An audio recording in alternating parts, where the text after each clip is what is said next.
Wala tayong magagawa. Ganyan talaga ang buhay. Kasi sa totoo lang, lahat tayo nakakaranas ng hirap.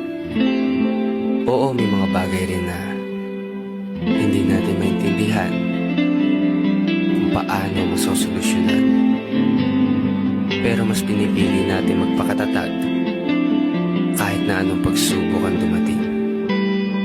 Kasi mas iniisip natin walang patutunguhan kung laging iisipin na hindi kaya. Mas nagpupursige tayo sa mga pagkakataon na alam nating kayang lagpasan ang problema.